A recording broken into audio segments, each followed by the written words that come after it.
جمود العین، آنکھ کا جامد ہونا، سنگ دلی کے آنکھ سے کبھی آنسو ہی نہ ٹپکیں۔ چوتھی صدی کے مجدد بھی ہیں اور محدث بھی، حضرت امام ابو نعیم الاصفہانی، ان کی ایک کتاب ہے معرکۃ الآراء تصنیف حلیہ شریف، اس کا ایک جملہ مجھے اب یہاں یاد آیا۔ آپ فرماتے ہیں لا خیر فی عین لا تبکی من خشیت اللہ، اس آنکھ میں بھلائی ہی نہیں جو اللہ کے خوف سے روتی نہیں ہے۔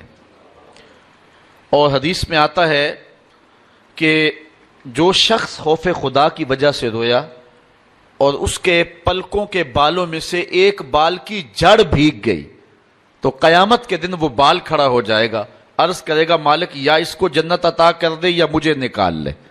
تو اللہ تعالیٰ جل شانہ بال تو نہیں نکالے گا لیکن اس شخص کو جنت عطا فرما دے گا۔ تو رونا یہ ایک بہت بڑی سعادت مندی ہے۔ اللہ تعالیٰ نے قرآن مجید میں ارشاد فرمایا فَلْيَضْحَكُوا قَلِيلًا وَلْيَبْكُوا كَثِيرًا، بہت تھوڑا ہنسا کرو اور بہت زیادہ رویا کرو۔ تو رونے کا حکم دیا ہے میرے رب نے۔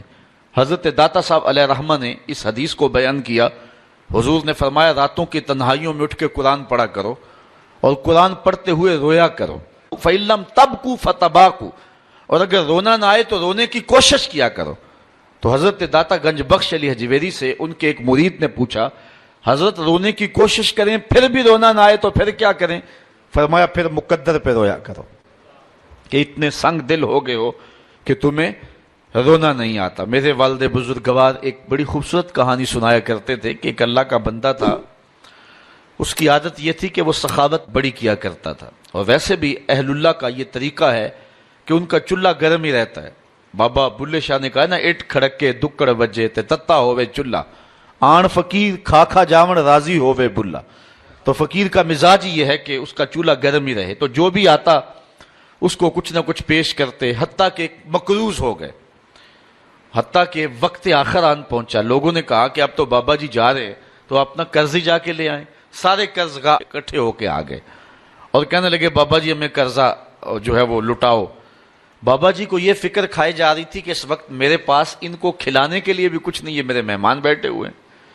تھوڑی دیر کے بعد بازار سے ایک بچہ کوئی چیز بیچتا ہوا گزرا اور اس نے آواز لگائی تو بابا جی نے کہا اس کو بلاؤ۔ بلایا گیا، کہا یہ میرے مہمان ان کو دے دو، تو بتاؤ اس کی قیمت کتنی ہے؟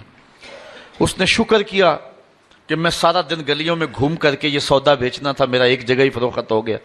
تو اس نے وہ سارا کا سارا سودا جو ہے وہ ان لوگوں میں بانٹ دیا اور کہا کہ اتنا بل میرا بنتا ہے۔ بابا جی نے کہا بیٹھ، جو بیٹھ گیا۔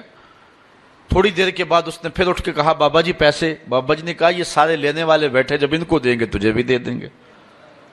تو وہ بچہ کہنے لگا کہ میں تو اپنی بیوہ ماں کا یتیم بچہ ہوں اور میرے گھر کا چولہا اس وسیلے سے چلتا ہے، تو میں تو صبر نہیں کر سکتا۔ وہ اٹھ کے اس نے رونا شروع کر دیا۔ اچھا وہ رویا، اللہ کی رحمت جوش میں آ گئی۔ بابا جی کا کوئی ملنے والا تھا، وہ تجوری بھر کر کے پیسوں کی بابا جی کی خدمت میں نظر دینے کے لیے حاضر ہوا۔